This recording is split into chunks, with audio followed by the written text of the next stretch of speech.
Hello, this is a video. What I want to do is really try and capture um the signs that Bible believing, prophecy watching people are looking at. Why is there so much hype maybe coming out of the Bible believing community around the signs that we're seeing today? Why is there so much discussion about the rapture of the church? And what is it that everybody's looking at? Now, for people that study Bible prophecy, you're probably very comfortable with the passages that relate to what we're seeing, and we move back and forth and we talk about different aspects of it. This video, although I think it can be an encouragement for serious, Bible students, it's also meant for people that maybe came across this channel that heard some of this and are just looking for, well, show me where it says that, or how can you say that?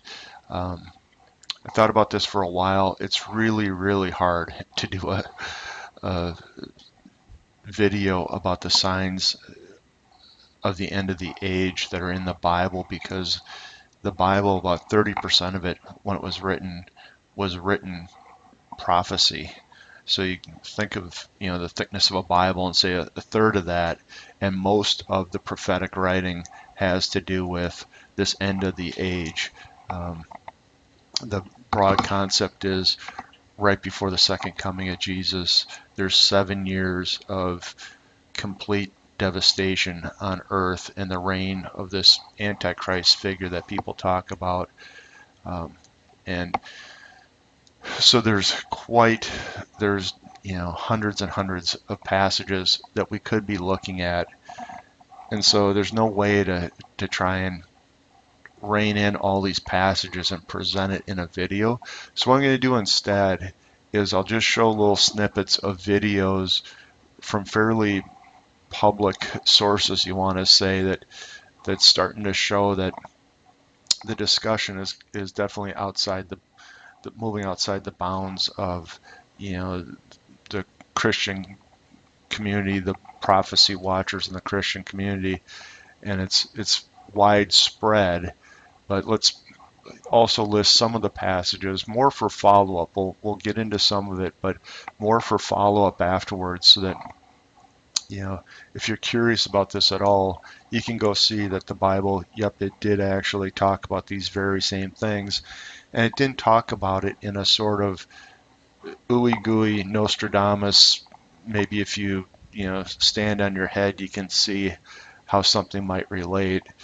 In a lot of cases, it's very specific, and for people who have studied the Bible, you know that the Bible is literally just completely jam-packed with very specific prophecies, a bunch of which have already happened to the T, and a bunch of them here that we're talking about are on the horizon. So if you're a Bible prophecy student and you don't see your favorite verses in here referenced, I agree. This thing could have been page after page after page.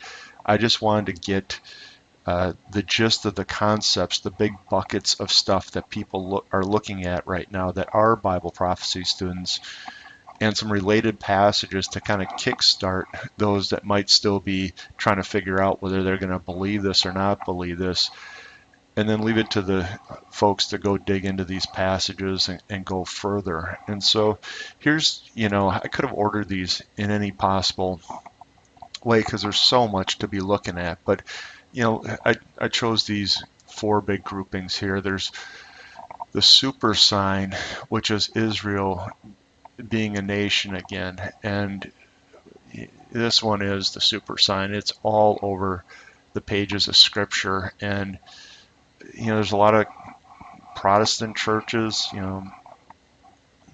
even the uh, Bible believing strong uh, Protestant denominations, for instance, don't think it's significant that Israel is back in their land after 1,800 years of being dispersed. And so here's here's a bunch of passages that get you going on that. Then people also that are prophecy watchers are looking at these yet unfulfilled prophecies about coming wars. And we'll have a little video intro on that. But essentially, the Bible uh, was mainly written about the Jewish people up through the time of the Gospels. It was the expectation that, their coming Messiah, which was Jesus, was going to reign from a throne in Israel, literally Jerusalem, and have a um, worldwide governance. And that's still yet to come. The Bible's promised it, and Jesus promised. But the Jews corporately rejected Jesus as first coming, and so the church age was born at Pentecost. And now, as many Bible prophecy people will tell you, or Bible believers will tell you, the church, when that age is over, and this is the end of the age we're talking about, when that age is over, the church is going to be raptured or taken out to heaven, and then 7 years of destruction is going to kick off on earth as sort of the final judgment from God of all the wicked in the earth, and to take back the possession of earth that was lost at the fall, at Adam and Eve, at the fall. Jesus is going to take it back, and that's pictured in Revelation 4 and 5 and the like. So that's what the 7 years of trouble are about, is the reclaiming of earth, the final punishment of the rejection of Christ and the worship of false gods against Israel, and then the punishment of the Gentile nations for denying Christ and God.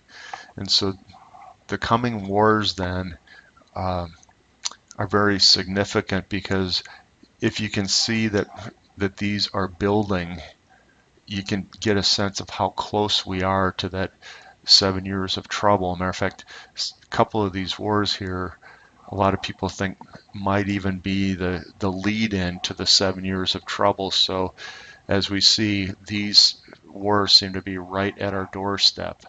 And so people, again, they're looking for the final end of the age, 7 years.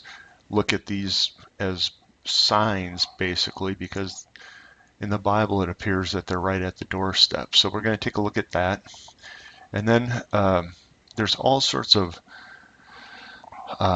earth events talked about in the Bible, and as well as there's some references here, especially in the New Testament, about the moral decay of society in general right before the end of the age here. So we'll take a quick brief look at some of those, and then at the end, and hope you hang on for this, but the Bible clearly talks about this last 7 year period is going to move toward a global single government with a single religion, and it's decidedly anti-Christian and anti-Jewish at that point.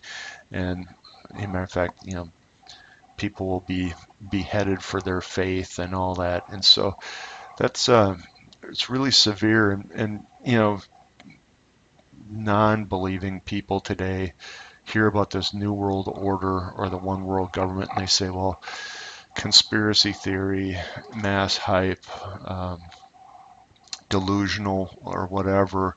And I think people that haven't looked at all, and really it doesn't take much looking to find this, but if you haven't looked at all into the truth or fallacy of any of this, I can understand that perspective. And then you can't imagine how can this global, government thing be happening in sort of a conspiratorial way.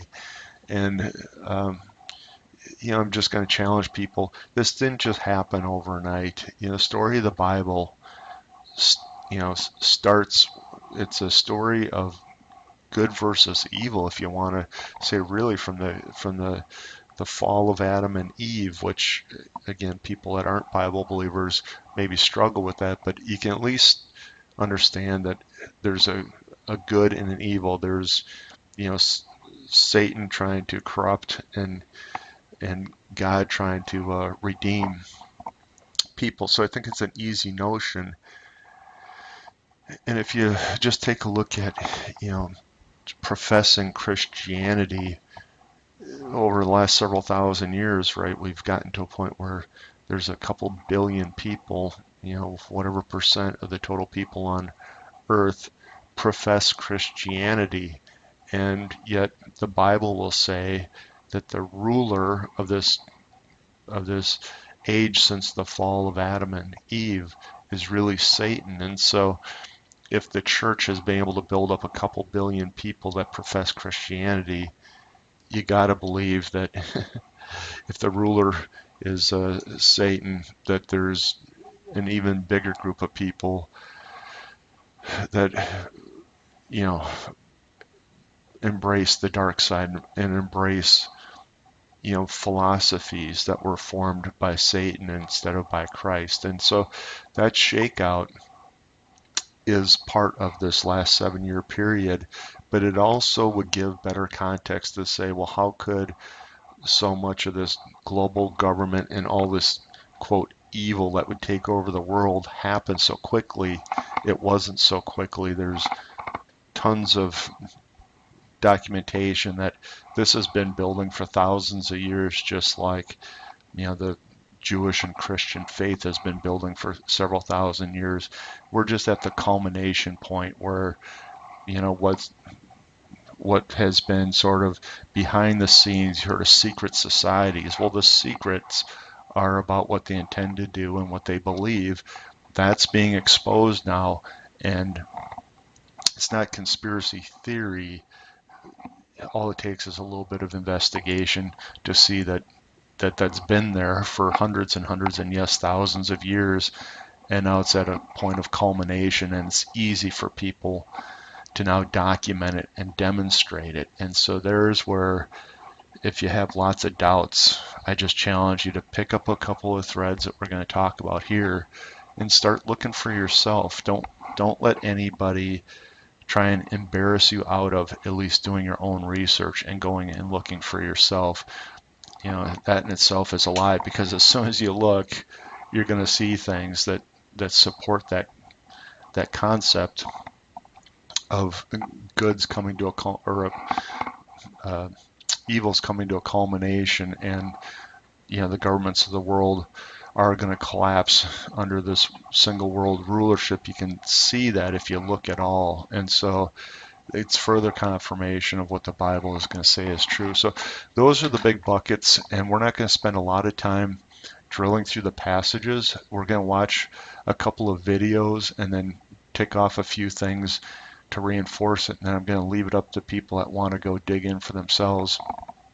They can see more of this in the passages that are referenced, and just realize that this is very much a subset of what's actually in the Bible, but it's a good kicking off point for somebody that's questioning themselves whether they want to believe any of this or not. So I guess thanks for watching. We're going to start then with the super sign in a video, and this is Benjamin Netanyahu, who is the current Prime Minister of Israel, standing in front of the UN, telling them that the fact that Israel is there is a fulfillment of Bible prophecy. And so he's going to quote Amos 9, I think it is.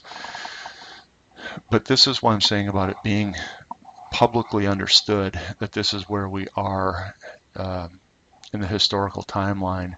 From the Bible definitely demonstrates it, and the leader of Israel is explaining it just matter-of-factly to the world at the United Nations. So let's go take a peek.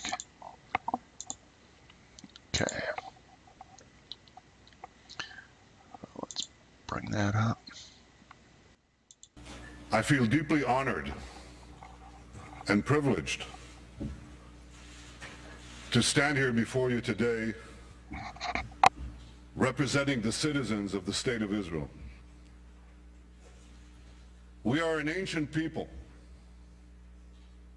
We date back nearly 4,000 years to Abraham, Isaac, and Jacob.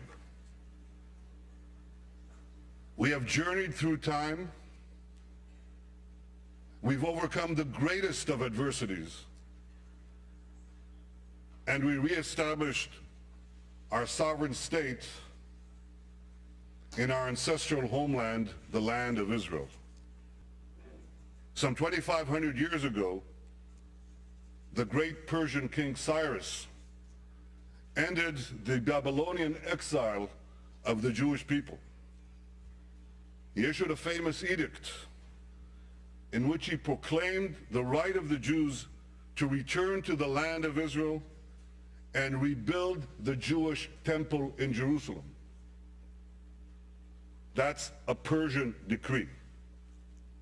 And thus began an historic friendship between the Jews and the Persians that lasted until modern times. One cold day in the late 19th century, my grandfather, Nathan, and his younger brother, Judah, were standing in a railway station in the heart of Europe. They were seen by a group of anti-Semitic hoodlums who ran towards them, waving clubs, screaming, "Death to the Jews." My grandfather shouted to his younger brother to flee and save himself. And he then stood alone against the raging mob to slow it down. They beat him senseless. They left him for dead. And before he passed out, covered in his own blood,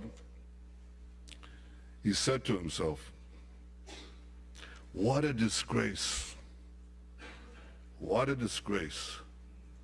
The descendants of the Maccabees lie in the mud, powerless to defend themselves." He promised himself then that if he lived, he would take his family to the Jewish homeland and help build a future for the Jewish people. I stand here today as Israel's prime minister because my grandfather kept that promise. And so many other Israelis have a similar story, a parent or a grandparent who fled every conceivable oppression and came to Israel to start a new life in our ancient homeland. Together we've transformed a bludgeoned Jewish people, left for dead, into a vibrant, thriving nation, defending itself with the courage of modern Maccabees, developing limitless possibilities for the future. In our time, the biblical prophecies are being realized. As the prophet Amos said, "They shall rebuild ruined cities and inhabit them. They shall plant vineyards and drink their wine. They shall till gardens and eat their fruit. And I will plant them upon their soil, never to be uprooted again." Okay, so as you can see there, at least the Israeli prime minister is convinced we're in the biblical, coming into the biblical end times. And just a little historical for people that haven't been in here studying some of this. There was two dispersions of the Jewish people from their homeland. In ancient biblical times, 700s BC, Israel was divided into a northern and a southern nation, and in the 700s BC, the northern nations were carried away by the Assyrians, and the final dispersion of the Jewish people from the land actually started in 605 BC, and they were conquered by the Babylonians, or Neo-Babylonians, if you want to be technically correct, and they were restored back to Israel in about, I think it was 539 BC, and Benjamin Netanyahu referred to that because it was a Persian king actually that had conquered Babylon that sent the Jews back home, and and Benjamin Netanyahu talked about that. So that was the first dispersion between 605 BC and 539 BC. The second dispersion is really the one here that Benjamin Netanyahu was saying was prophetic about Israel being back in the land now, and that started in 70 A.D. And they were about a million some odd 100,000 Jews were killed by the Romans in Jerusalem. The temple was torn down, and the remaining Jews fled and spread throughout the whole world. And then starting in the late 1800s, but really the mile marker was 1948 when the UN recognized, or when Israel declared itself a nation state, and the UN recognized them as such. That capped kind of 1800 some odd years of the second Jewish dispersion, and that's really why Benjamin Netanyahu said that we're living in prophetic times. It's exactly the way he was talking about it. Let's just reinforce this with two little passage references, then we'll move on to the next topic here. So the first one's in Jeremiah 16, verses 13 through 21. We probably won't even read all of that here. So in Jeremiah 16:13, therefore I will cast you out of this land into a land ye know not, neither ye nor your fathers, and there shall ye serve other gods day and night, where I will not show you favor. Therefore, behold, the days come, saith the Lord, that it shall no more be said, the Lord liveth that brought up the children of Israel out of the land of Egypt. But the Lord liveth that brought up the children of Israel out of the land of the north, and from all the lands whither he had driven them, and I will bring them again into their land that I gave unto their fathers. And so let's just stop there. That what God is saying here through prophet Jeremiah is there was going to be this dispersion, and it wasn't just going to be to Babylon, but really from all the lands where he had driven them, and bring them again into their land that gave the father. So this is a reference to especially that second dispersion, because the Jews went everywhere in the world, and then he's going to bring them back again, and that's why it's so prophetic. And I listed here whatever a half dozen verses, and it's a repeated theme over and over and over again about the Jewish people being back in the land as being significant. Now let's look at Isaiah 11:11 just to confirm that. I don't know how many of these verses I'd have to do to actually confirm it for some people, but there's dozens of them, so this is not hard to come up with. But Isaiah 11:11. Let's read something else here. And it shall come to pass in that day that the Lord shall set his hand again the second time to recover the remnant of his people, which shall be left from Assyria, and from Egypt, and from Pathros, from Cush, from Elam, from Shinar, from Hamath, and from the islands of the sea. And what's kind of fun about this is shows the precision that's in the Bible. This isn't Nostradamus fluffy quatrain, whatever. Is set his hand again the second time to recover his people. And as I said, the first recovery happened in 539 BC. It's what Prime Minister Benjamin Netanyahu talked about as the Persian King Cyrus bringing the people back into the land from the first dispersion. And right now, again, as the video said, the Jews are coming back into the land from all the places all over the earth, and there was, I think, a couple 100,000 Jews back in the land even in 1948 when they declared themselves a nation. Well, now I think I want to say there's 12 million people that are in Israel. Probably 6 or 7 million of those are Jewish people that have returned, and so this return is in process. And yep, it's a second time. Now, Isaiah prophesied from 740 BC to about 701 BC. And so he was talking about a second return before the first one had even happened. So again, you can believe the Bible or not, but there's no end to specific passages that you can go just check the box and say, yep, that's exactly how it happened. Matter of fact, Benjamin Netanyahu talked about that first return was from Cyrus. Well, it's actually I think it's in Jeremiah. Cyrus is mentioned by name, saying he will return the Jews to their land. So again, it's very specific in a lot of these. And there's some that's not quite as specific, but the Bible has left itself wide open for attack, and it's just dead on every time. So that you can tell how public this notion of being in prophetic time is when the UN's being basically lectured by the Israeli prime minister that we're in the end time and the return of the Jews is significant.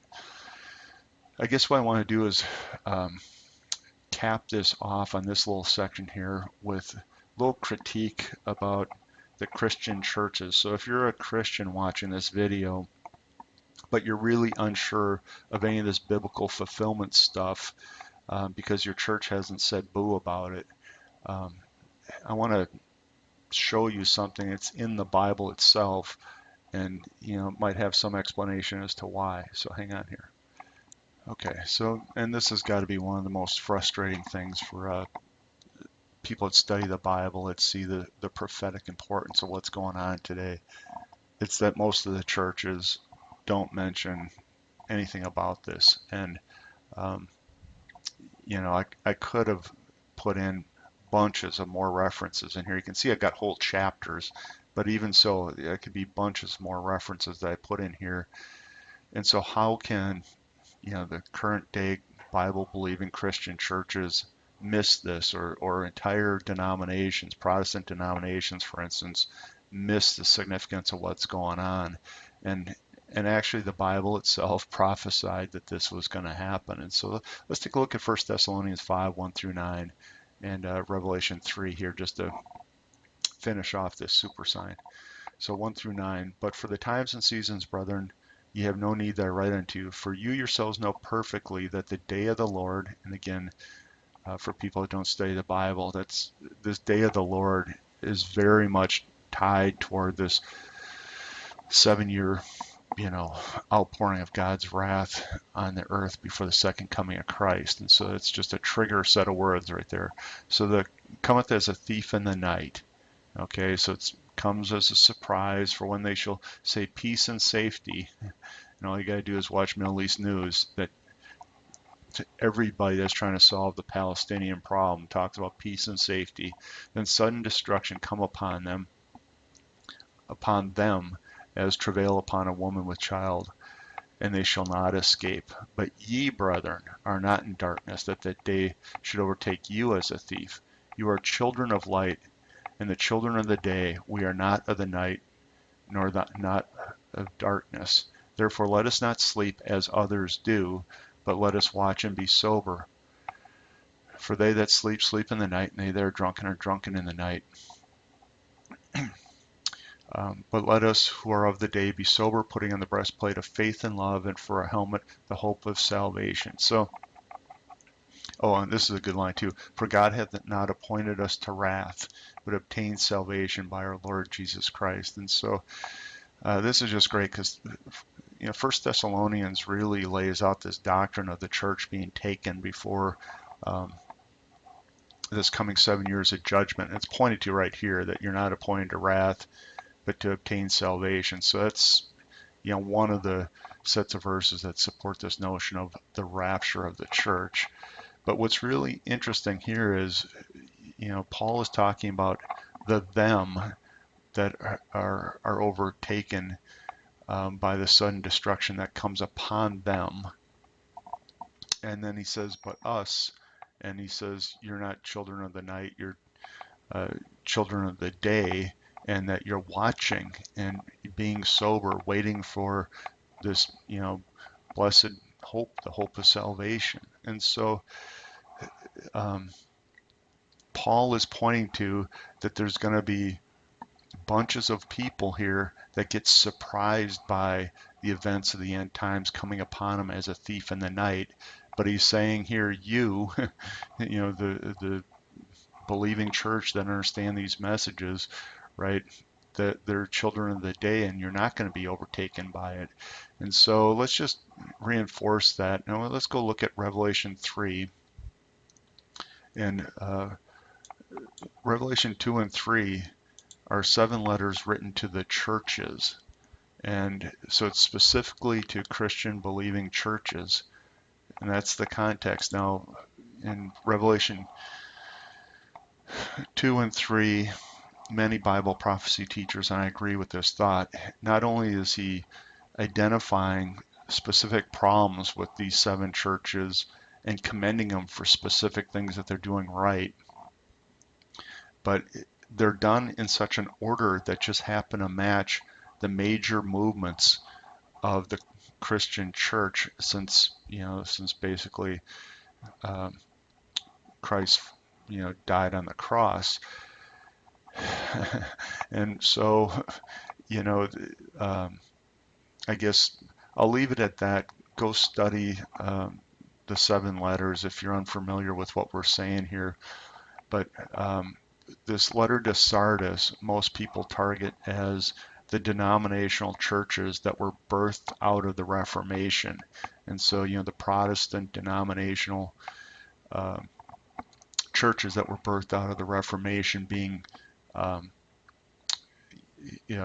spoken to the most in this letter to Sardis. Now, there was a specific church in Sardis that this letter applied to, but it was a model of the common churches that were birthed out of the Reformation. And so it says, unto the angel of the church of Sardis write these things that saith he that hath the 7 spirits of God and the 7 stars. I know thy works, and thou hast a name, that thou livest and art dead. Be watchful and strengthen the things that remain, that they're ready to die. For I have not found thy works to be perfect before God. Remember therefore how thou hast received and heard, and hold fast and repent. If therefore thou shalt not watch, I will come on thee as a thief, and thou shalt not know at what hour I come upon thee. And so I read this because in 1 Thessalonians 5, 1 through 9, Paul is talking to the believers in Thessalonica that they're watching and they're not going to be caught as a thief, but there is going to be a group of people that aren't watching, and they're going to be caught off guard by what's going to happen here at the end of the age. And we see who that is in Revelation 3, 1 through 5. Now you can pick on me if you don't like the interpretation of the 7 churches representing the predominant churches during the 2,000 years of the church age. But let's just take for a minute that it is representative. You can see here that the church of Sardis wasn't watching, and specifically they're first identified as dead, which is about as damning as it gets. And then it says because they're not watching, God's going to come in an hour upon thee that they don't know. And so the Bible itself,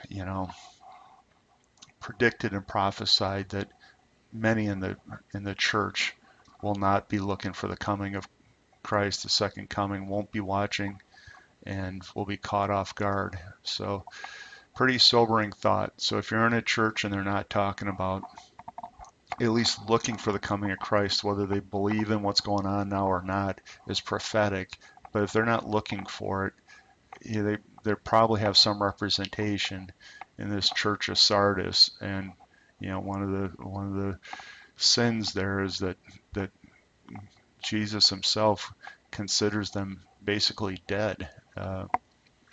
So that's pretty sobering. Now let's jump down now, so we can look at the return of the Jews as the super sign. Lots of confirmation on that. Then we can also say, well, there's also a bunch of unfulfilled prophecies that speak of wars that were going to break out against Israel specifically right before the end of the age.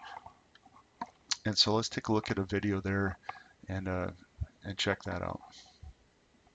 And I'm going to start out with a question today about Ezekiel 38. Everybody's read about the Battle of Gog, of the land of Magog, and the invasion of Israel. Bill, is that battle imminent today? Could it happen just any time?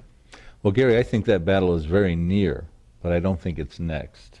I don't think it's the next Middle East prophetic headline for a couple of reasons. I don't think it's imminent because the Israel described by Ezekiel in chapter 38, verses 8 through 13, is an Israel that I think only partially exists today. It's an Israel that is brought out of the nations of the world in the last days upon the mountains of Israel, that dwells in the center of the land, that's very wealthy, and they dwell securely without walls, bars, nor gates. And Russia comes after that Israel that's in possession of great plunder and great booty. Israel, definitely, it's the latter days, and they have been brought out of the nations of the world, and they still are being brought out of the nations of the world. And they do dwell sort of in the middle of the land, but they are not dwelling securely, and they are not probably in receipt of the kind of prosperity yet that Russia covets and forms this massive coalition to come against Israel. Well, when Israel became a nation in 1948, the first thing that happened was that the Arabs declared war and said, this cannot stand. We're going to wipe out this new upstart. Well, they didn't do it. And we go 1948 and 1952, 1956, 1967, 1983. War after war, the Arabs are trying to wipe out Israel. And each time, Israel seems to get just a little bit bigger and better after a war. And you're saying a war is coming in Israel, and after that war, Israel will be just a little bit bigger and better than it was before now. Well, absolutely. You know, it's interesting in Ezekiel 38 and 39, not who is listed by Ezekiel in the Russian Gog of Magog coalition, but who is omitted from them. It's interesting that Israel's Arab enemies that share common borders with Israel, the countries you're talking about that have been warring with Israel since it became a nation in 1948, they are omitted by Ezekiel, but they are included by Asaph, a prophet who wrote during the time of King David in Psalm 83. Psalm 83 is an Arab-Israeli war, a confederacy of groups that come together, which I believe is about to happen, which we're told it would include Lebanon, and of course Hezbollah is there. It would include Syria, it would include Jordan, Palestinian refugees, the Hamas out of Philistia, Saudi Arabia, and Egypt. These are the countries that around Israel that Israel has to deal with because they can't dwell securely presently. Most of these countries don't even recognize Israel's right to exist, like Hamas, for instance, as population. So Israel has to do something to dwell securely from the existential threats that surround them. And I believe that's Psalm 83 that precedes Ezekiel 38 and 39. Okay, so that video was a gentleman named Bill Salus. He's an author. He's pretty famous in Bible study and prophecy groups these days. He talked about this Psalm 83, and actually he talked about as preceding here this what we're going to call the War of Gog and Magog. He referenced that as well. And you know, Psalm 83, as he mentioned, lists a bunch of population groups that just happen. He tracked this back. Just happen to be all the neighboring population groups that surround Israel today. And there's some indication that this war happens, and then on the heels of it, you have Russia forming an alliance with nations that are, he called it the second ring, but right outside of the ring of countries that are listed in Psalm 83. And now Russia brings down and tries to take over Israel as well. Now, the context for both of these are in the latter days, and that's why people are looking to this, because, you know, turn on the news once. It's always about, you know, the Palestinians or Hamas or Hezbollah threatening to wipe Israel off the face of the map. And in terms of this war that's found in Ezekiel 38 and 39, Russia in alliance with Iran, Turkey, and some of the northern Islamic countries in Africa represent kind of the outer ring coming against Israel in the latter days. And so it's really, you know, it's very much right at our doorstep. So if you want to say, look at the coming wars as a sign of the end, we'll take a look at one or two Bible references in here, but that's why people look at these wars in the Middle East and forming wars in the Middle East and say, you know, something biblical is about to happen. So let's take a quick peek at Jeremiah 12, verses 14 through 15. And then we'll take a look at one verse here in Ezekiel 38 just to kind of confirm why people that study Bible prophecy are so anxious, let's say, about what's going on here. So, okay, Jeremiah. Okay, here we are, Jeremiah 12. Let's go through 14 and 15. Thus saith the Lord against all my evil neighbors that touch the inheritance which I have caused my people Israel to inherit. Behold, I will pluck them out of their land and pluck out the house of Judah from among them. And it shall come to pass after I pluck them out, I will return, and I'll have compassion on them and bring them again, every man to his heritage and every man to his land. So it's, it's the shortest couple of verses I could find, and there's literally dozens and dozens of verses.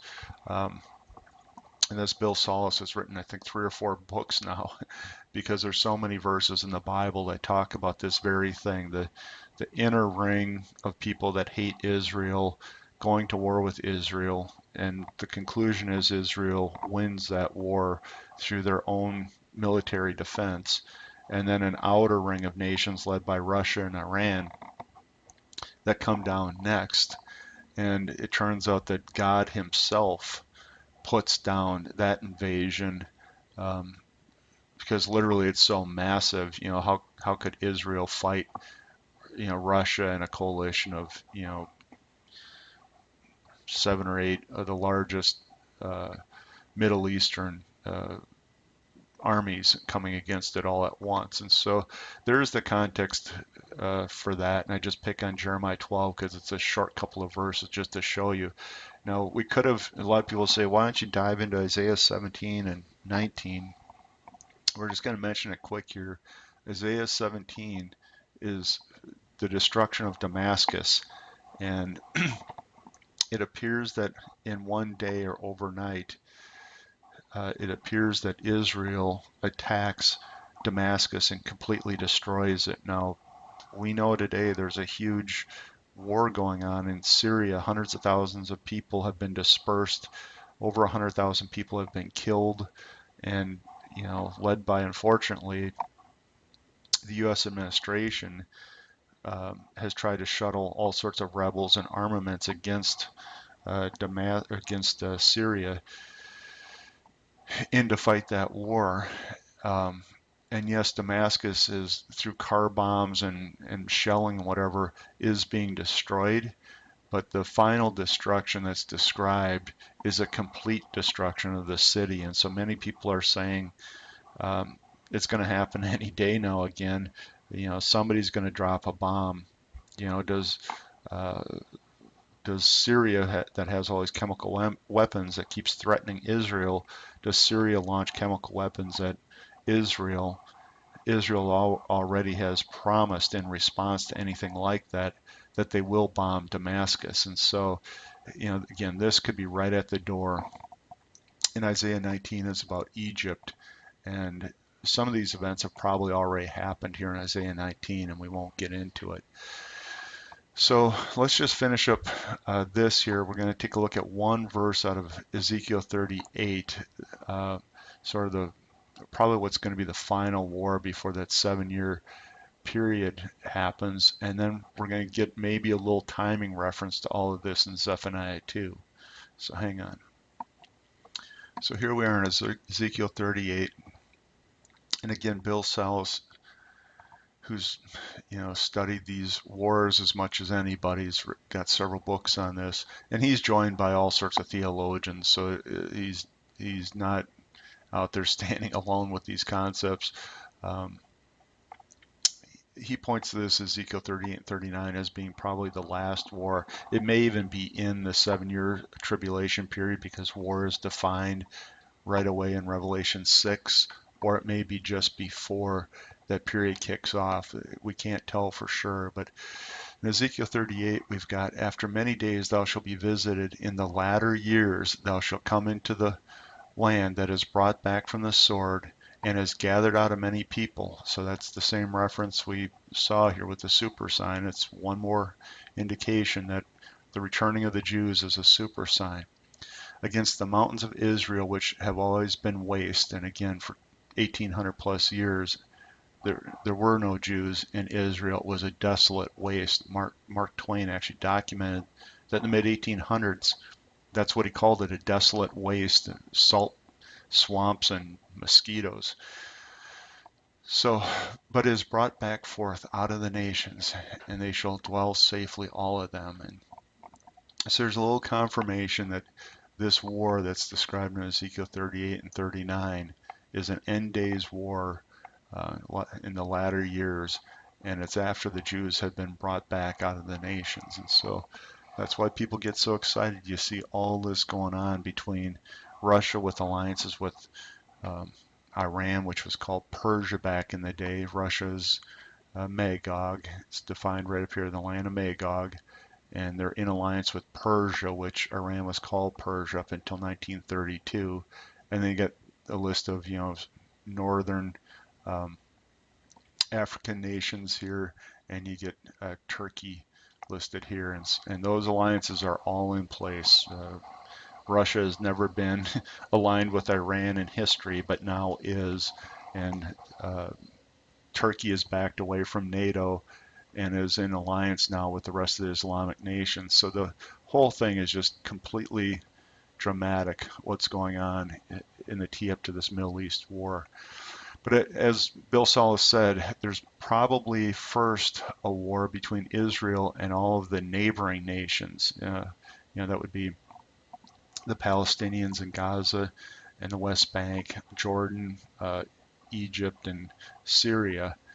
And that's found in the Psalm 83 and a whole bunch of related passages that point to it, including Zephaniah 2. And we're going to just end this coming wars part with take a look at Zephaniah 2.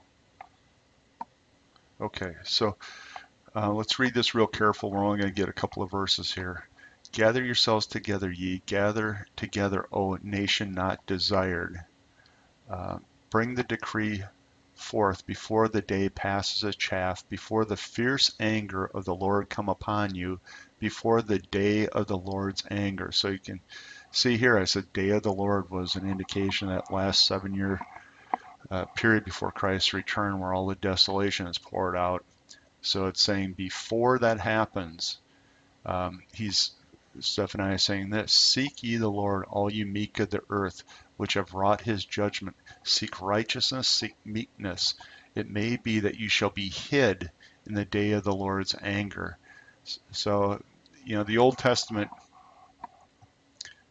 didn't have that notion of the church age that only happened after the Jews rejected Jesus as their Messiah, and the church age was born at Pentecost. But, again, if you don't study the Bible, you don't know how completely amazing and how completely integrated the Bible is from front to back. It all speaks of Christ. But in the Old Testament and in the Gospels, this church age is just alluded to. It's never, straight out talked about. And here's one of the allusions, and I love it because it gives us some indications right before the day of the Lord. And he's saying that the righteous and the meek shall be hid in the day of the Lord's anger. And again, that's probably an allusion to the rapture, or the taking away of the church before the 7-year tribulation happens. Now, the curious thing is the rest of Zephaniah 2, according to Bill Salus, relates to this Psalm 83. So if we ordered this the way, it probably will happen on the timeline. We've got the rapture of the church, followed by Psalm 83 war, followed by that Ezekiel 38 and 39 war, and then the day of the Lord begins. Most people put this Isaiah 17 in the same time frame as the Psalm 83 war because Syria is part of those populations that come against Israel. So this destruction of Damascus overnight is part of this. So the rapture of the church could be first. Then these nations come against Israel in this war and then in the secondary war. So the coming of wars catches lots of attention. Now there's, several websites in Israel that people watch. One's called Debka File, Ynet.com, JPost.com. where they're Israel's view, but Debka.com specifically looks at the military movements in Israel and in the Middle East, and so it's very curious to watch that, to see all this forming, and it's spot on. It's exactly forming as what the Bible says. Matter of fact, Isaiah 17, this destruction of Damascus, they're in war right now, and probably several of the verses of Isaiah 19 have already been fulfilled. And so, people that watch prophecy see this as a huge set of signs, these coming wars. Okay, now we're going to take a look at the present day, because God was talking about right before this 7-year period, there could be some things you could be looking for, and they're earth events, and there's some cultural stuff. To another segment of the Spirited Debate. I'm Lauren Green, Chief Religion Correspondent for Fox News Channel. Does God use the motion of the planets to communicate with us, to announce things to come? Well, many people believe that an astronomical occurrence called 4 blood moons is a message from God. A blood moon is a full lunar eclipse, and 4 of them in a row is called a tetrad. When they've occurred on the Jewish high holy days, it's coincided with major historical events, like the Six-Day War in 1967. 4 blood moons on the Jewish high holy days has happened only 3 times in the last 500 years. The next time it occurs is starting next spring on the Jewish Passover. Pastor Hagee has written a book called 4 Blood Moons. Something is about to change, and Okay, he so joins we me now. saw that quick clip there of the 4 blood moons. Again, it was on Fox News. I know there's a lot of people that get all into, well, if it's on Fox News, I don't watch it because I watch MSNBC or whatever. I just ask you to set all that aside, because it's just the clips where I was finding them from. And the only point that I'm making is that this stuff, the fact that we're in the prophetic time frame, isn't just a bunch of tinfoil hat wackos that are looking for this stuff or whatever. It's going to be very public. We talked about the Benjamin Netanyahu at the UN saying flat out, the return of the Jews is prophetic, quotes scripture. And we see, books by this Bill Salas, and there was books and DVDs about the Isaiah 9:10 judgment, Rabbi Jonathan Cahn. Now again, it was in the faith section of the New York Times bestseller list, but he smashed every record. He was on the bestseller list, I think, for 70 some odd weeks, might still be on there, with the book The Harbinger, and then a video that was produced by WorldNet Daily that was kind of the companion DVD that documented what he was saying. That was on bestsellers list for, I don't know, almost a year now already as well. And so the breadth of the people that look at these events as being significant in our current day has gone well outside the realm of what do you want to say, the Bible believing prophecy wonks. But it's New York Times bestseller. It's the United Nations hearing that we're in the prophetic days. It's Fox News. It's whatever. My point is don't let anybody shame you for digging into this and looking at it, accusing you of being tinfoil hat wearer or insane or whatever for looking at this. It's super public now. The cards are on the table. The Bible actually predicted that there would be scoffers and that there'd be whole Christian churches like we looked at that wouldn't be watching. They're going to be caught off guard by this. So given there's so much information out there, why wouldn't you just go look for yourself? And that's again the point of this video, is just to prompt you to, if you haven't dug into this, to get going and go look. So what you just heard about there was the blood moons.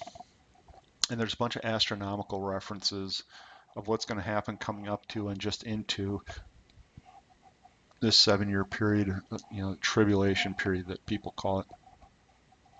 And the blood moons was discovered, let's say, it was always, to this Jewish people, the blood moon was always a harbinger of uh,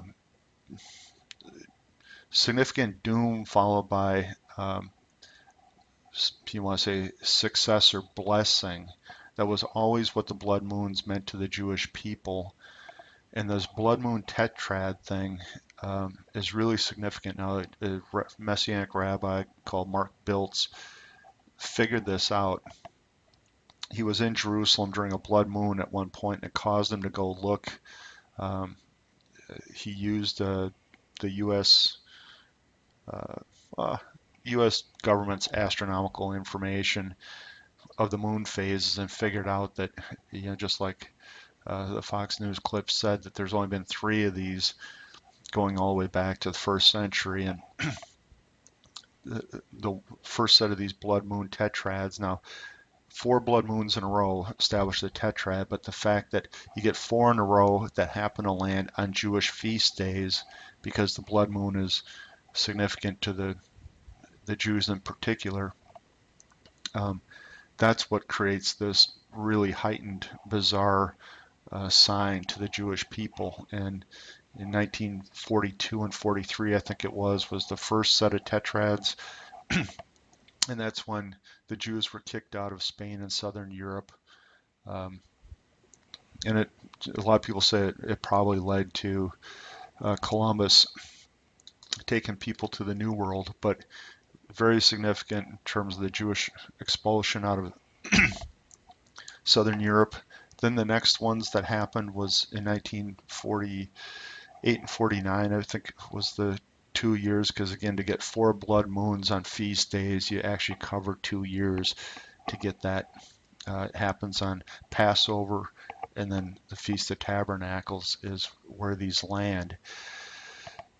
And in 1948, we already talked about it, the Jewish nation was reborn, but the second they were reborn, as we saw in this video clip here,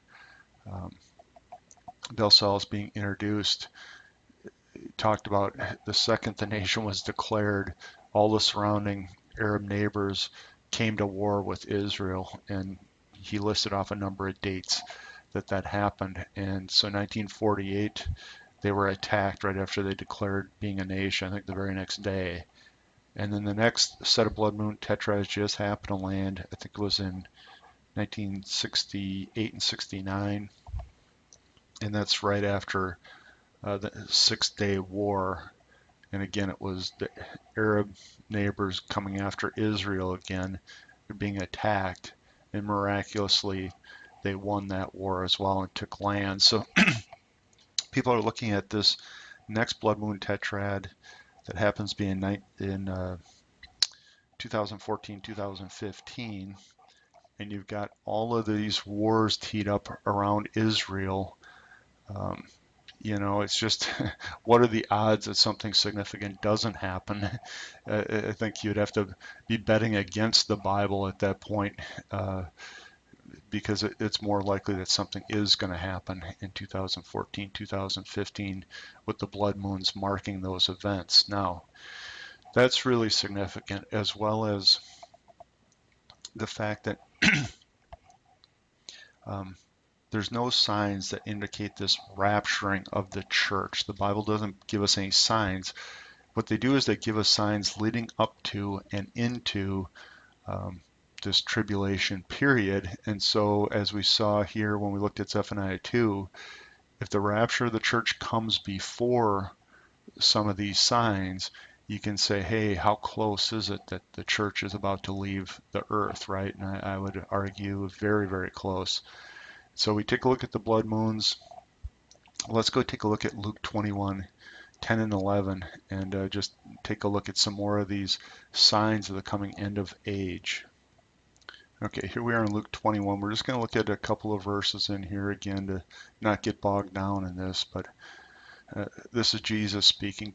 You can see it's in red. And he said unto them, nation shall rise against nation, kingdom against kingdom, and great earthquakes shall be in diverse places, and famines and pestilences and fearful signs uh, sights and great signs shall be from heaven. And so this has got everybody super whipped up right now. We've got Comet ISON going around the sun in perihelion right now, um, with all sorts of concern because we're going to pass through the debris trail that's already left down in mid-January. And there's some people, scientists even, that say we're not so sure about that trajectory of ISON itself when it comes around the sun. Is it going to explode into pieces and possibly rain on Earth? Or if it stays intact, exactly how close is it going to be to Earth when it comes around? So, signs in the heaven being very significant. We got coronal mass ejections. We're in the solar maximum right now, 11-year cycle where the pole shift happens on the sun. There's an apparent pole shift coming on Earth, and they're talked about as being fearful sights. Well, we've already had some meteors crashing into Russia, Canada last week, and whatever. If we do actually go through a debris trail alone from Comet ISON that's already been laid down, we hit that in January. Is this part of what could be coming on Earth? And let's take a look at here earthquakes in diverse places and kind of take a look at some of this. Okay, I just popped into Google a look on earthquake trends worldwide, and again this timeline's from 1860s to 2011, and he was using 38-year. He didn't even get a full 38 years here and cut off in 2011, but I'll guarantee you that the trend has only accelerated from there. So you can see these are magnitude, basically magnitude 7 and greater earthquakes worldwide and the trend that we're on. And some people argue, well, there's more detection devices or whatever. That's why I think it's more significant to look at the larger magnitude earthquakes, because you don't need, tons of monitoring stations to pick up a 7.0 earthquake. It shakes such a large area that was easy to record. And so I think this is super significant biblically because we see we're coming into these great earthquakes. Now, in Matthew, which is more pitched during the tribulation period, he talks specifically about these birth pangs, which, they're harder and harder and harder as you move into that 7-year period. But birth pangs are also referenced in 1 Thessalonians 5. And the significance of that is it's Paul preaching about the rapture of the church. And he was talking about, those people that are in darkness being caught off guard. But he also likens that to being like birth pangs as well. And so, the fact that these are building matches that birth pangs model. And you could say, well, maybe, I don't know where you got this here. It could be massaged data. And I agree. I think the same way. But you can click on any of these trending charts and you can see that, they're all pointing straight north. So, you can say it's massaged as much as you want, but they're all pointing that this is what's occurring. So I think that's very significant that we're in here. Luke 21 is specifically talking about fearful signs in the heaven and great earthquakes coming. And boy, it sure seems like we're building into that right now. Then I also had a quick reference here in Luke 25 to the end, because something sits right in the middle, which is a reference to the fall of the temple, which they were asking Jesus about. And so you get Jesus describing the fall of the second Jewish temple in verse 12 through 24. So in verses 25 to the end, he picks up this notion of the end of the age, and he says, "And there shall be signs in the sun and in the moon and in the stars, and upon the earth distress of nations with perplexity, and with the sea and the waves roaring, men's hearts failing them for fear, looking after those things which are coming on the earth, for the powers of heaven shall be shaken." And then they see the Son of Man come in glory and power. And so this is probably like Matthew 24 now, reference more about during that tribulation period, what shall be coming. Um, but it's significant that we should be looking in the sun, the moon, the stars, you know, meteors, comets, blood moons, um, coronal mass ejections. All of this astronomical stuff people are looking at is mainly because of these verses in here. Jesus said to look for these things, and so that's just what we're doing. There's also, I'm not going to dig into it, but Isaiah 24, during the tribulation period, it sure looks like he's describing pole shifts and massive destruction on earth, just like we're seeing here. So you can go dig that out if you want to. And then in Revelation 8, you see judgment coming that certainly appears to be huge asteroid coming down to earth. And there's been whole movies made based on, Revelation 6 and 8. And so I'll just leave you to go read that for yourself. Now, I don't think Comet Ison is this Revelation 8 because the church isn't gone yet. Some of these wars haven't happened yet. Um, I don't think we're in that tribulation period, which is sort of outlined in Revelation 6 through Revelation 18. It's outlined in there. We're not in that period yet, but people know that the magnetosphere around the Earth is what protects us from, space debris burns up in the atmosphere and gets pushed away by it, as well as our atmosphere guards us from the UVA, UVB, and C, I think it is, radiation from the sun. And we know in Revelation that some of that gets stripped away because these asteroids start hitting the Earth all over the place, poisoning the sea and destroying life all over the place. And so could Comet Ison be, and the debris trail from it, be part of what weakens the Earth's magnetosphere? You can see as the comet got close to the sun, there was electrical discharge. These coronal mass ejections and stuff pointed at the comets as they get close to the sun. A lot of people say that we've got an electrical universe, not really a gravitational based universe, and they demonstrate that over and over again by these comets and close orbiting objects to the sun, seeing electrical charges between them. And so does Comet Ison come around, and somehow is Earth's magnetic field weakened by some of this activity of these debris trail or the comet itself, which would definitely set up these kinds of scenarios if something like that happened. And so people watching that real closely, this Ison, as it comes around. So we talked about the blood moons and that significance, and blood moons sure appear to be referenced again in the end of the age here in Joel 2, Acts 2, and in Revelation 6. And Revelation 6, like I say, starts the tribulation period in the Bible. So early on in the tribulation period, blood moons are referenced. And as I say, we've got blood moons, 2 of them in 2014, 2 of them again in 2015.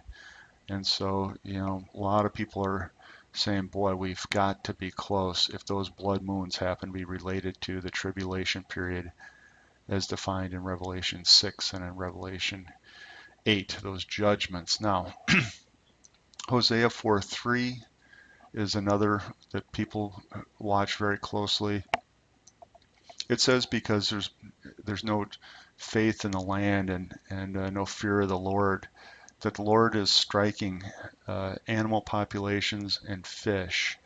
And again, plug into Google, don't trust me, put in mass fish die-off or put in mass animal die-off, and you'll see scads of reference to a phenomenon that's going on right now where huge die-offs are happening, and not just because of the Fukushima radiation, but huge die-offs are happening around the globe to everything from bison to elk to deer to cattle in the field, and then in the rivers and streams and the ocean, mass die-offs of fish that all go unexplained. And again, if you just looked at that independently, you might not think, that that was significant, but it's happening all over the globe, and it was prophesied in Hosea.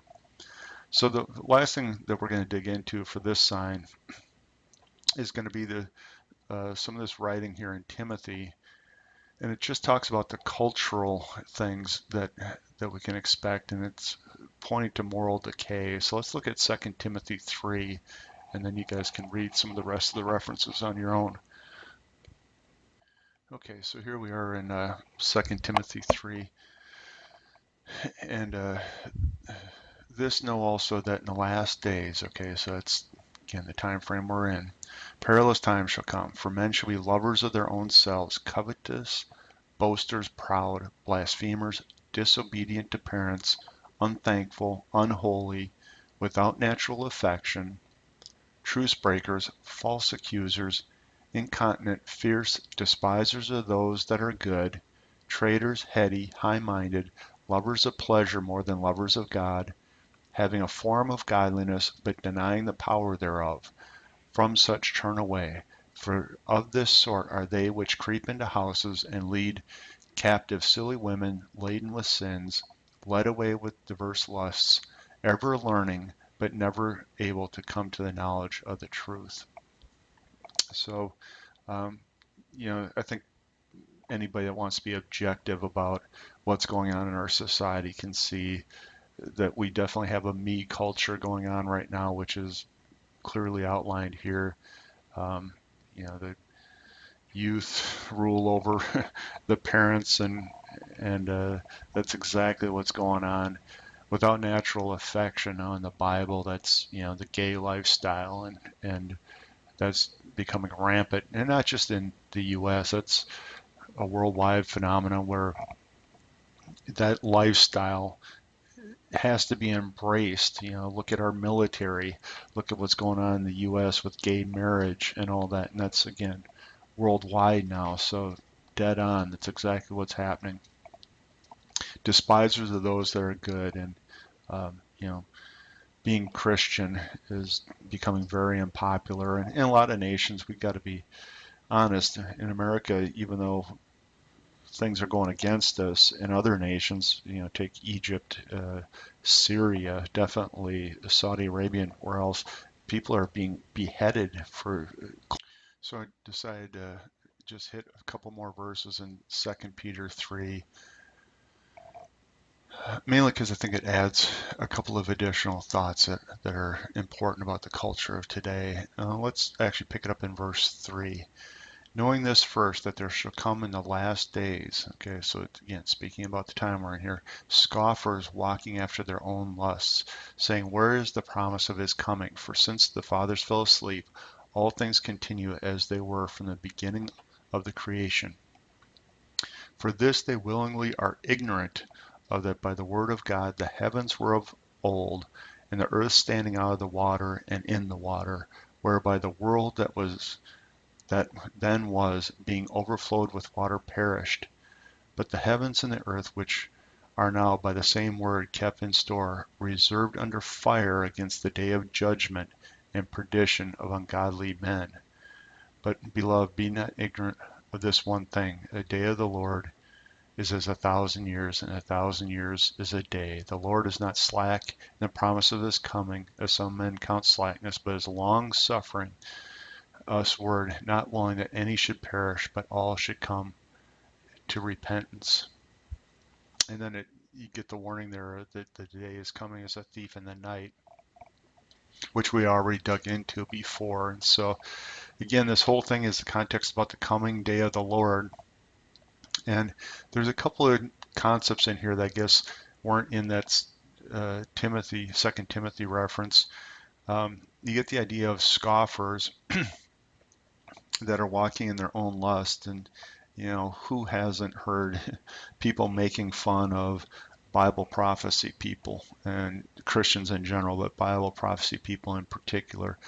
And we know it's Bible prophecy because what they're looking for is the promise of his coming, and that's what they're making fun of.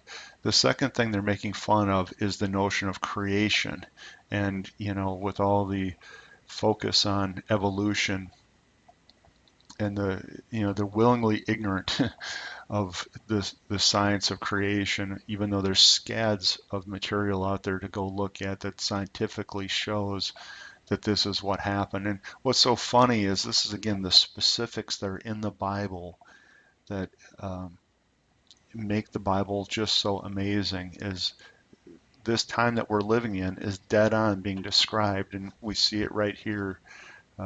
People that scoff at the people that are looking for Jesus' return, the Bible prophecy people, people that are denying creation, that take that evolution stance, even in the face of hard science against it.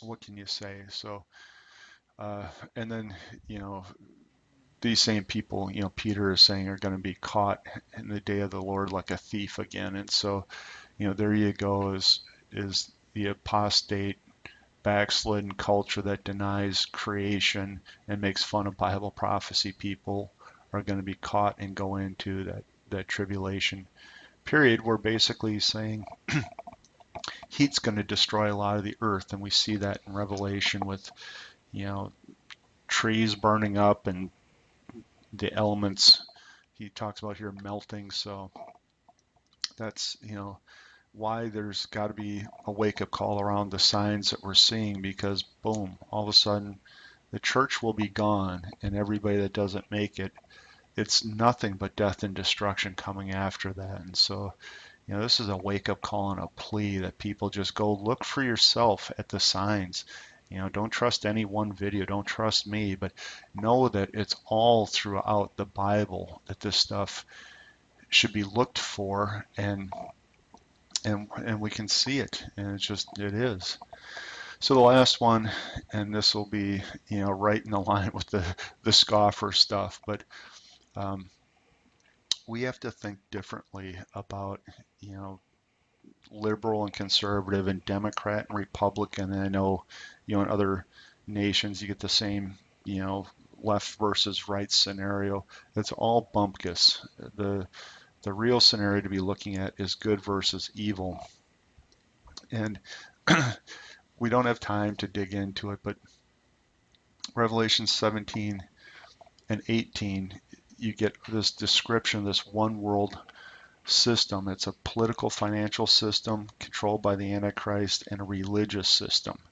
And it's worldwide in scope, and you literally cannot, everybody knows these passages, buy or sell without taking the mark of this system in your hand or in your forehead. Everybody knows about that 666. And so, people that watch for signs, watch for, are we building toward this one world system? And, a couple of things to look for. One is the US dollar is the world reserve currency. There is a big sign. If that's in trouble, because it would have to be taken out of the way first before a one world system can be put in place, that could be one sign. Second sign is evil. Is evil about ready to take the throne? And you can go all the way back to the fall at creation, Adam and Eve. And, if you want to say it's a struggle in the Bible between good and evil up until the end of the age, we learn in the Bible that in the end of the age, and it's pictured really detailed in Revelation 17 and 18, that God's going to allow the Antichrist to rule for a short period of time, and he's going to be killing Christians of the day. Again, after the church is taken, the Bible pictures a whole bunch of people coming to faith, probably based on them seeing what just happened.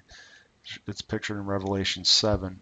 So there will be, newcomers to the faith.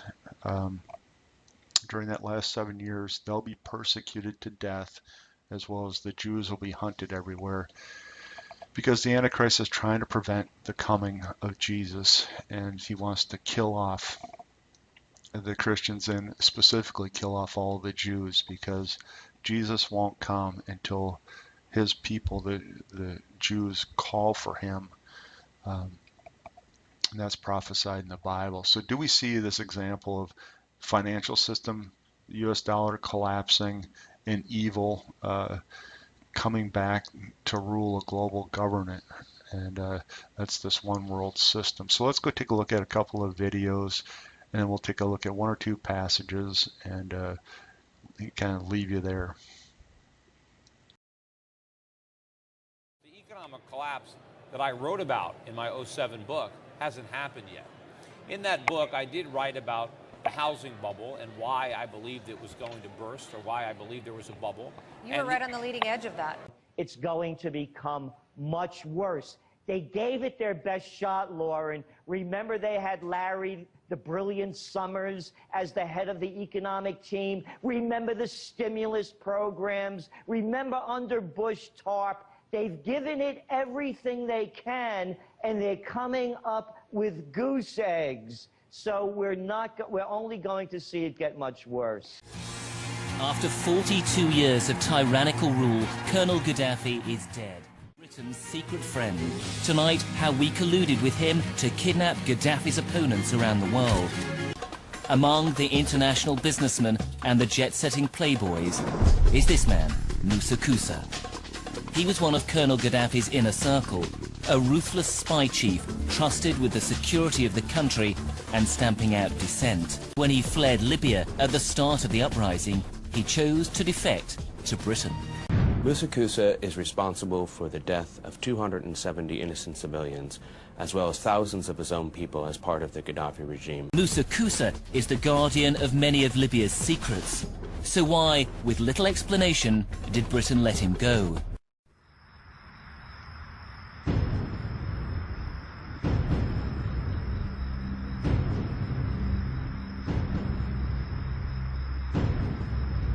Last week, the head of the country's central bank floated the idea of dumping the greenback as the world's reserve currency, replacing it with an international currency.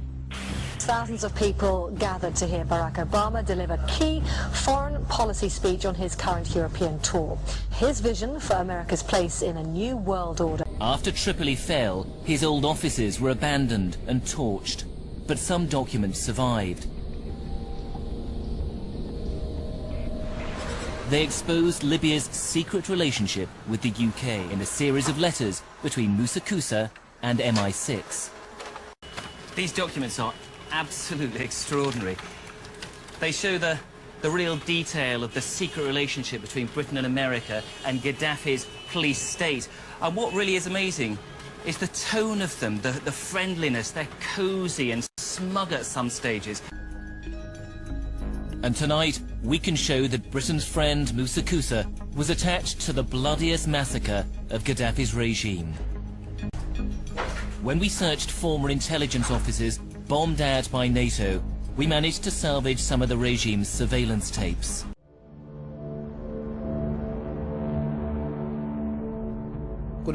We heard screams and beatings, and from 11 to 1:30 we heard continuous shooting. We didn't know what happened exactly and how many were killed. We didn't guess that they killed just about everyone. More than 1,200 inmates were slaughtered that day. It took nearly 3 hours. Abdul Atti only survived because he was hidden by a sympathetic guard. Now Panorama can reveal that one of the regime's inner circle, present as the massacre unfolded, was Moussa Koussa, at the time chief of spies. The man the UK made deals with over rendition, and who gave assurances there'd be no torture, had actually tortured people himself. He crossed the border into Tunisia, and then on to a country he trusted, with whom he'd done grubby business before, the UK. He arrived by private jet at Farnborough Air Base and was then whisked off to a safe house. He was protected by special branch officers and agreed to be interviewed briefly by Lockerbie investigators. His assets in the West were unfrozen. Now he could tap into his significant wealth. According to some, it's about protecting civilians. We must not tolerate this regime using military force against its own people. But some are convinced intervention in Libya is all about currency, specifically Gaddafi's plan to introduce the gold dinar, a single African currency made from gold, a true sharing of the wealth. It's one of these things that you have to plan almost in secret, because as soon as you say you're going to change over from the dollar to something else, you're going to be targeted. There were two conferences on this, one in 96 and another one in the year 2000, called the World Mataba Conference, organized by Gaddafi. And everybody was interested. I think most countries in Africa were keen. Gaddafi didn't give up. In the months leading up to the military intervention, he called on African and Muslim nations to join together to create this new currency that would rival the dollar and euro. They would sell oil and other resources around the world only for gold dinars. It's an idea that would shift the economic balance of the world. Countries' wealth would depend on how much gold they have, not how many dollars they trade. And Libya has 144 tons of gold. The UK has double that, but 10 times the population. It's happened before. In 2000, Saddam Hussein announced Iraqi oil would be traded in euros, not dollars. Sanctions and an invasion followed. Some say because the Americans were desperate to prevent OPEC from transferring oil trading in all its member countries to the euro. Terrorism through. Okay, so I chose that because there was a string of clips there pointing toward not only the attempt of different coalitions around the world to dump the dollar. The dollar, it's a fiat currency, it's not backed by anything. So you see lots of attempt to establish a different currency, likely based on gold. Now, the only thing that was holding the dollar up is that the OPEC nations agreed to only buy and sell their oil based on the dollar, which gives it the value. Every nation needs dollars then to go buy their oil. But that's quickly eroding, and certainly appears, and that's why I picked this video. Libya tried to get a coalition to go based on the dinar that would organize the African countries to only trade their oil in dinar and not in dollar. And we know what happened in Libya. Now, you saw right at the end of that video clip that was moving to Syria's Assad. Now, Assad's being attacked by rebel forces, which most people say, the U.S. orchestrated the rebel forces. It just so happens that Syria doesn't have a central bank, and that's the influence that, the global, all the countries of the world basically that don't have a central bank, dependent on the Federal Reserve and the IMF bank, somewhere along the way, just like it was shown Iraq was going to trade oil for euros, and then boom, Iraq finds itself in a war. Syria is in a war right now, and it's one of the few countries left that didn't have a central banking system. And it's because that is the influence and control to bring in the one world government. So all these, people talk about conspiracy theories about central planners and central banks. Well, there is a track record, and I know that video had some editorial insertions around Barack Obama or whatever that weren't really part of those news clips, and so I apologize for that. But all I was trying to get to is there's plenty of evidence, if you go looking for it, that say the financial elite of the world have been trying to orchestrate the collapse of the dollar, and then opening the door to some other form of trade, and that would open up the door to collapsing to a single world currency. And so look for that. You can definitely go into Google and type in US dollar collapse and see all sorts of Financial Times information, Wall Street information talking about the inevitableness of the collapse of the US dollar because of the ridiculous things that have gone on with the Federal Reserve and with U.S. policy. And so I'll leave you with that. Now let's take a look. So if the U.S. collapses, as many of the financial pundits say, you also have to have the rise of evil and the Antichrist to come forward. So let's take a video here. Tom Horn's becoming very popular. He's got a lot of videos out that talk about the rise of the Antichrist system, and a lot of them he's looking at. He goes at it from pagan belief systems, and he shows how actually their belief in what's coming is what the Bible points to as well. And it's more convincing because people that don't believe the Bible and don't believe the Bible is true won't take Bible verses to support a theory or a statement of fact. So he takes the tact, I'll show you this is what the pagan cultures believe is going to happen, and it just so happens that the Bible says the same thing. And so that's how we can postulate this rise of evil and the one world ruler, not having to use biblical sources, but just saying the Bible agrees with what the pagan sources are saying as well. So let's go take a peek at that.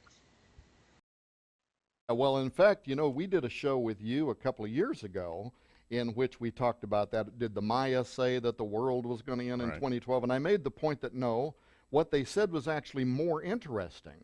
What they said was the end of 2012 was the end of an era, what we would call a dispensation, and 2013, the very year we're sitting in now, according to them, would be the beginning of a final age, and it would be accompanied by numerous things. For instance, many probably don't know that the Maya prophet, the jaguar shaman, talked about the appearance of two great men who would emerge upon the earth at the beginning of the onslaught of this year that starts in 2013. Two great men. When you read what he's talking about, it sounds very much like he's describing the coming of the Antichrist, the coming of the false prophet.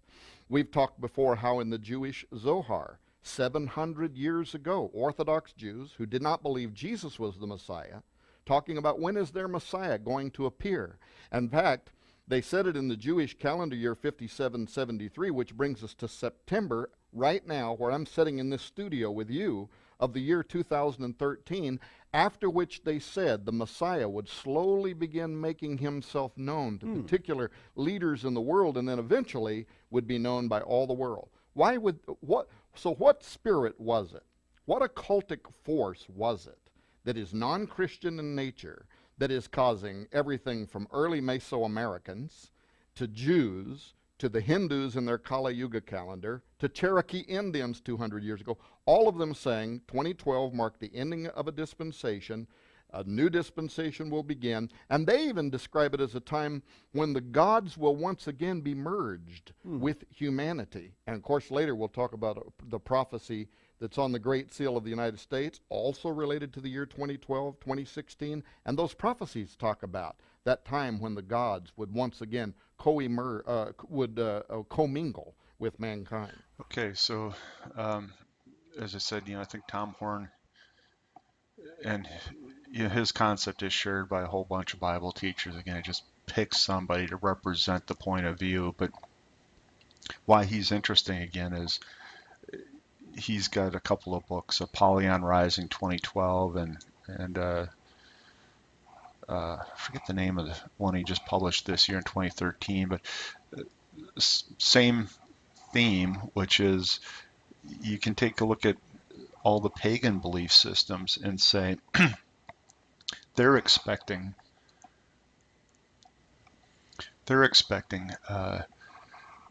their God to return and set up this new age. Now, the New Age people would say it's the age of Aquarius, and like he said, the Indians see it as the Great Spirit God returning, but it's in all cultures of the world have this. Hindu culture everywhere, it has this basic belief of the return of a ruling God, or a lot of them will say the resurrection of a ruling God.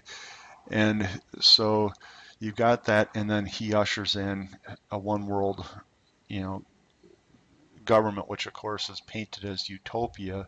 But these are all pagan cultures that are looking forward to this. And when Tom mentioned the Zohar, that again is Jewish mysticism. It wouldn't be Orthodox Judaism, but it was mysticism. A lot of people would say during the Jews' dispersion, the first dispersion into Babylon, a lot of Judaism got mixed with pagan occultism, and that carried through some portion of Judaism from that day forward. And so you get, the Zohar, and you get the Kabbalah, and sort of these pagan influences on Judaism, just like Christianity had the same thing happen, going all the way back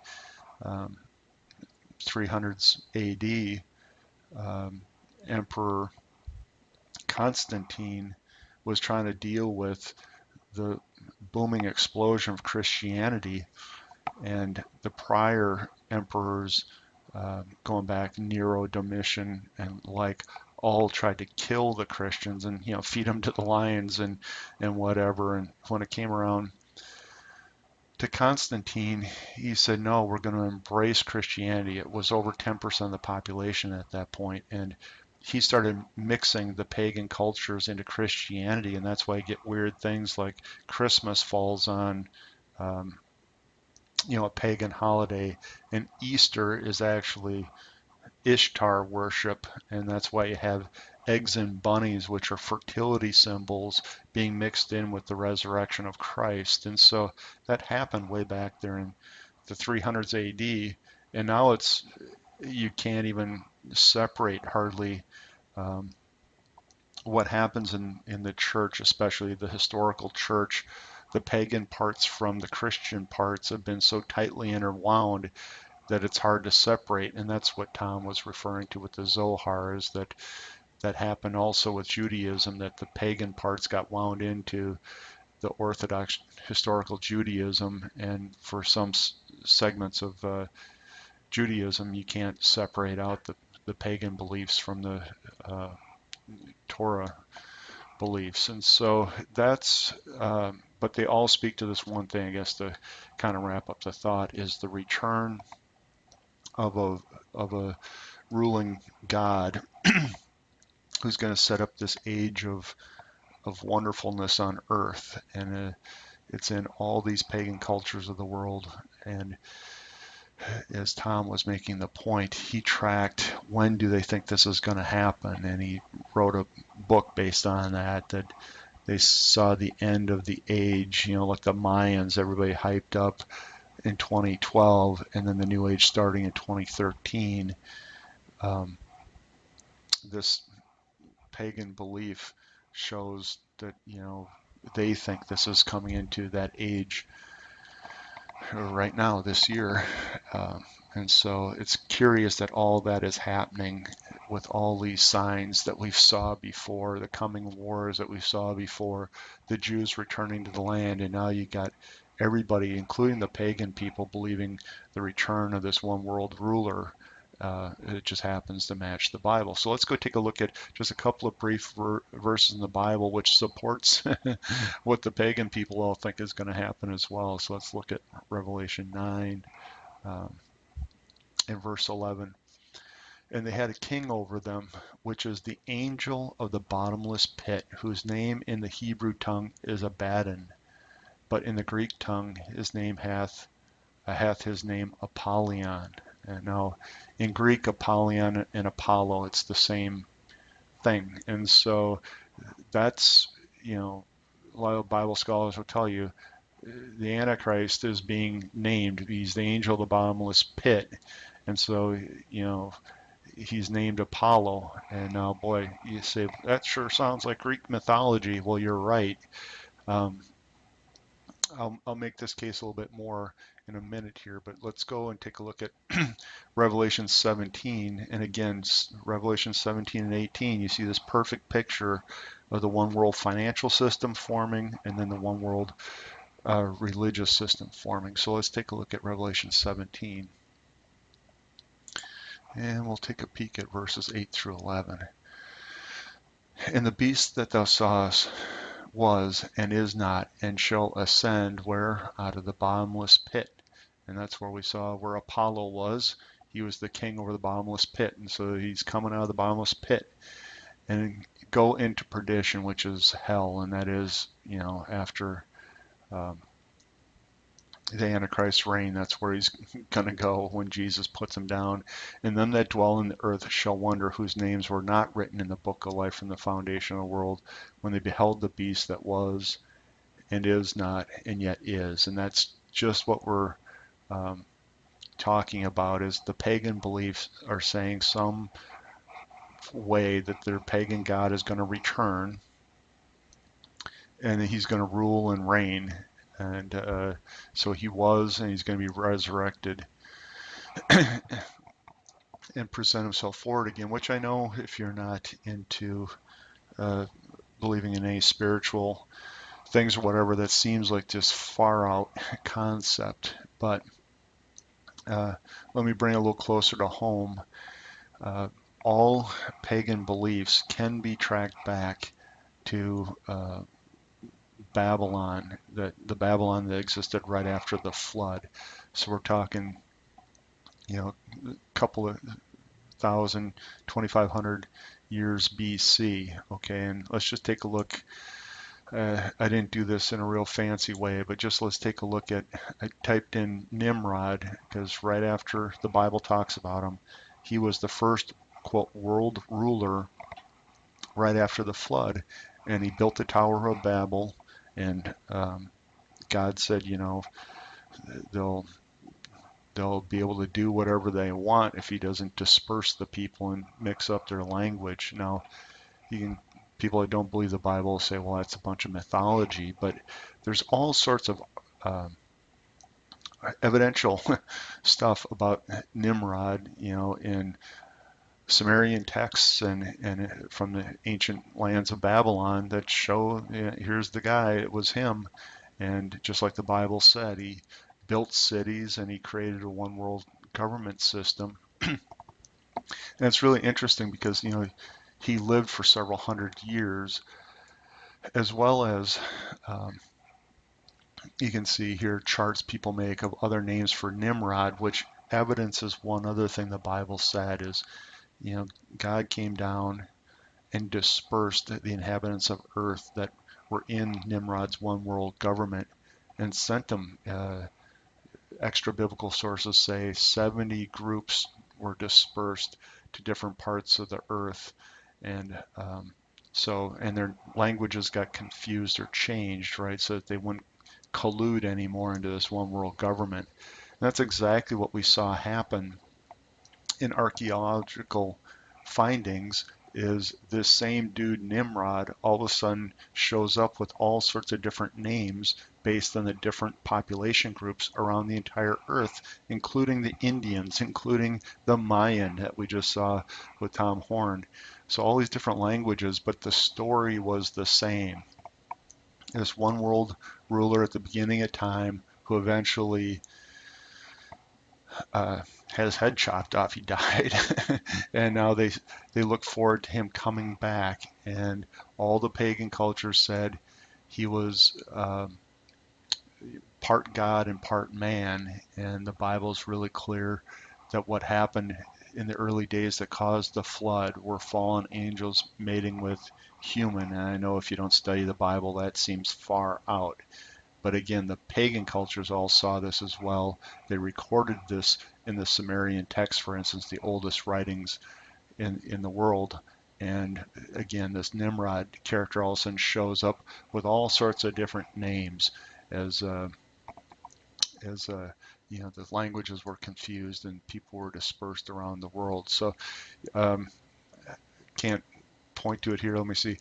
Osiris is the big one that the current day Freemasons talk about, and again, they're just talking about Nimrod. But in the Bible, you see he's called Baal and he's called Molech. You see that, and you see people worshiping Molech to this day. You see a lot of very concerning things in the Catholic Church, and we'll get into that in a minute. But the worship this god of Saturn, or also the sun god, as he's known. Unfortunately, that's the pagan influence that happened back in the day of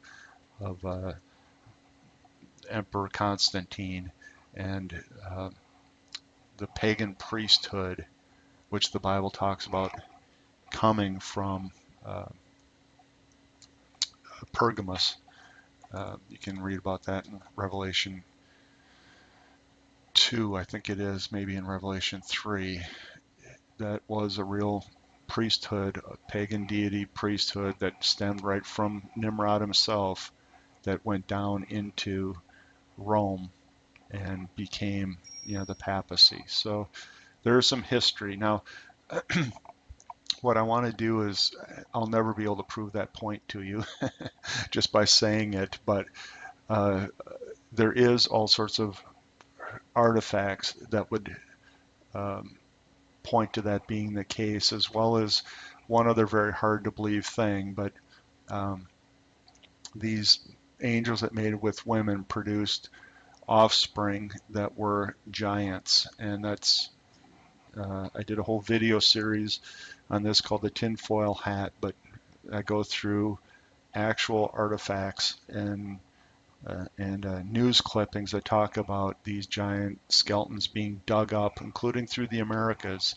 And so it's historical, it's factual, yet it flies in the face of evolution.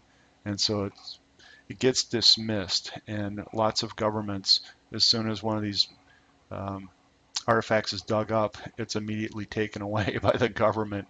And so you just got to go searching. But here's an example. So this is Nimrod, as it was known to the Hindu culture in India.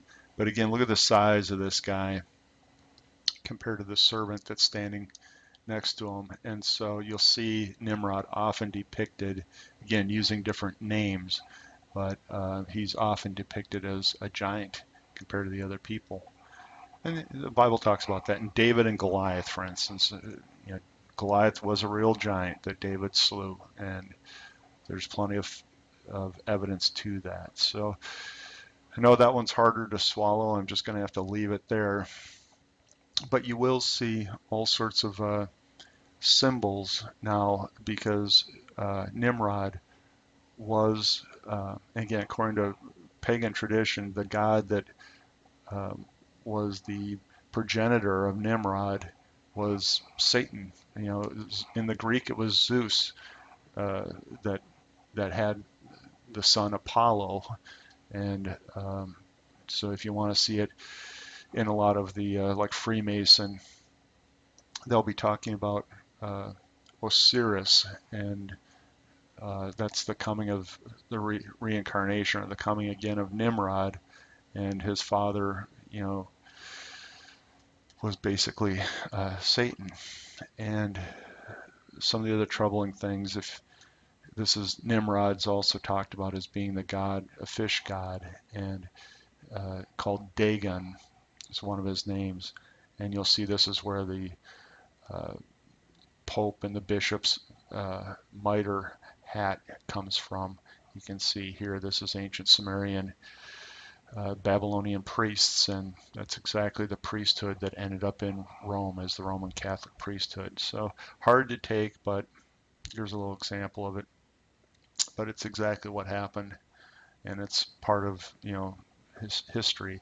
Here's another example of Nimrod, and he's holding a lion under his arm. So it would be impractical if he wasn't an actual physical giant. And then you see all sorts of symbology. Now on the back of our dollar, we've got this, and this is again the return of that pagan deity coming back to earth. And Tom Horn was making reference to all the pagan cultures believing that. Freemasons ensured that that story was on our dollar and on the Great Seal that's found in our capital. And that's what the pagan cultures believe, and that's what the Bible talks about. So there you go. There's a bunch of stuff to kind of tee up that topic. So we saw Apollo being referenced by name in Revelation 9, and he's king over the bottomless pit. today, and he's going to come up out of the bottomless pit, and it's part of the one world ruling structure that's talked about in Revelation 17 and 19. So that leads to the final thing, which is, I know this is going to be hard to swallow, but according to pagan tradition, this Nimrod or Apollo is going to return, and it's, dig into the symbology and the imagery of that.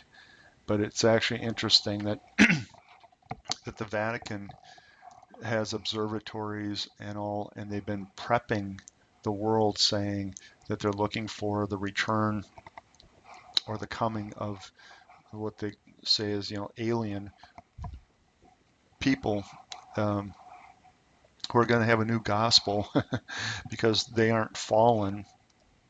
They're going to have the true religion, and the Pope and the Vatican's getting ready to baptize them. And so the great deception that's talked about in the Bible that brings people into believing in this false one world religion is probably going to be propagated by the Vatican.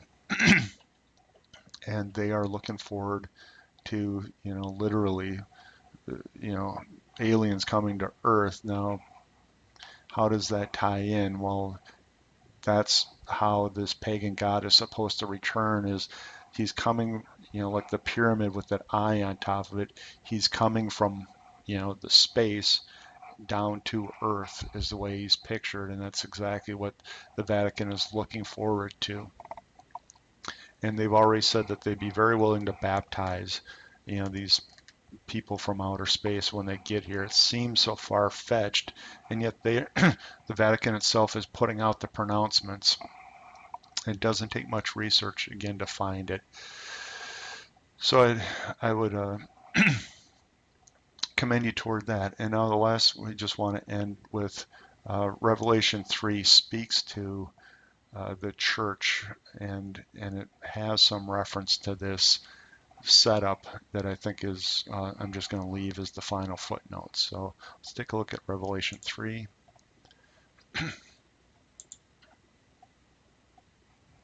Okay, so actually it was in Revelation 2, starting in 18. And to the angel of the church of Thyatira write, these things saith the Son of God, who hath eyes like unto a flame of fire, and his feet are like fine brass. I know thy works, and thy charity, and thy service, and thy faith, and thy patience, and thy works, and the last to be more than the first. Notwithstanding, I have a few things against thee, because thou sufferest that woman, Jezebel, which calleth herself a prophetess, to teach and to seduce my servants to commit fornication, and to eat things sacrificed unto idols. And I gave her space to repent of her fornication, but she repented not. Behold, I will cast her into a bed, and them that commit adultery with her into great tribulation, except they repent of their deeds. And I will kill her children with death, and all the churches shall know that I am he which searcheth the heart and reins, and I will give every one according to your works. And I'll just stop there. So what is going on here? Because, there's a woman being pictured, but it can't just be physical sexuality problems. He's using imagery here, and those that, basically commit adultery with her get cast into great tribulation. Well, these are people in the church, and that's exactly what is said down below, and it's the doctrine that she holds, and they know the depths of Satan, and that's the part that's the Church of Thyatira has. And so in the Bible, all the way through, when God's people, Israel, for instance, turned away from God to idols, he called it, he likened it to harlotry or idolatry, harlotry in particular. And that's what we're seeing pictured here is a woman representing a belief system. When you look at symbols in the Bible, this belief system is from Satan. It says that right in here. Knows the depths of Satan. And so that's what's being pictured here is people in the Church of Thyatira that embraced the system of Satan, being cast into that tribulation period. But again, people that haven't committed adultery with her don't go into the tribulation, right? So there is, now this church, I talked about all the churches being lined up, and the 7 letters happen to match the church ages. And this church sure appears to be the Roman Catholic Church, especially as it was established after the time of Constantine and into what's called the Dark Ages, where these pagan beliefs were completely blended into Roman Catholicism. And so, what are some of these things? Well, it's the stuff that, we looked at this character Nimrod. What did he bring in? What was his pagan belief system? And it has all to do with, looking for the coming of this pagan god, Nimrod, but he's called Apollo in the New Testament. And you can see the worship of Apollo instead of Christ. And that's where you get all these concerning symbols. Here, let's look at another one here.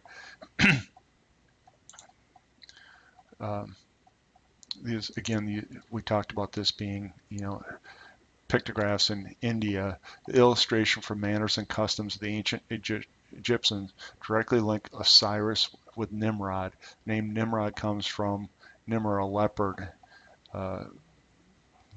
Therefore, the name means subduer of the leopard. Thus, the leopard skin was closely identified with Nimrod, and his high priest Osiris wore the skins that officiated on high occasion. This directly connects him, Osiris, with Nimrod, and that's one of the things that has happened. And then this whole idea of the mother and child was brought from ancient Babylon, because Nimrod's wife was Semiramis, and their child was Tammuz. And again, it's more paganism that was brought into the Catholic Church. That's why Mary is venerated as a co-redemptress in addition to Christ. Well, that's not biblical, and that's all stemming out of this whole Nimrod, his wife Semiramis, and their child Tammuz. And that symbology is all throughout and blended into Roman Catholicism. And some of it leaked right into Protestantism as well. So I'll leave you to go study that, because it seems to be very provocative, but there's so much documentation to it that I guess I'm just going to say it's there, and that's the fact. So hope that was insightful. A long video, but I just got the basics going about what the Bible says about this end of day, and I hope you can see that these signs are all present. Things are all lining up, and one day soon, boom, the church is going to be gone. So I have to leave you with, if you haven't committed your life to Christ, if you're watching this video and say there might be something here and you're concerned, boy, if your heart's burning right now, I would just ask you right now to just recognize, hey, we're all sinners, like the Bible said. We're all proud and boastful. God judges the heart, not just your activity and deeds. And so if you lust, the Bible says you committed adultery. If you're angry with somebody, you committed murder. There's nobody that can claim, other than Christ when he was here, that they are worthy of heaven. So we're sinners. It's simple. Just admit it. You won't get to the end of the day likely without having thoughts that condemn you. So admit that you're a sinner. Put your trust. Jesus died on the cross to give us salvation from our sin. And so God's willing to forgive it. Just trust in Christ as your Savior, and you will be part of that church that's promised to be taken away. And we saw that the Bible is so spot on true through all of this. The stuff that hasn't happened yet is going to happen. And we saw potential soon rapture of the church in Zephaniah. We didn't even get into the passages that speak of it more boldly in 1 Thessalonians 4 and 1 Corinthians 15. Be part of that. Be resurrected before the tribulation happens. Put your trust in Christ's death, burial, and resurrection for the payment for your sin. That's why Jesus came. He was God in the flesh, and he took the payment or the punishment that we deserved, and now he's going to grant us eternal life in heaven if you just make that and accept that for yourself. And so if you got any questions on that, message me through YouTube. I'd be happy to talk about any of the signs or talk about any of these topics, especially how to put your faith in Christ. Okay, well, sorry about that. That was the phone ringing, but wrapped up anyways here. Just wanted to wish everybody a great Thanksgiving, and Lord willing, we'll see you in the next video.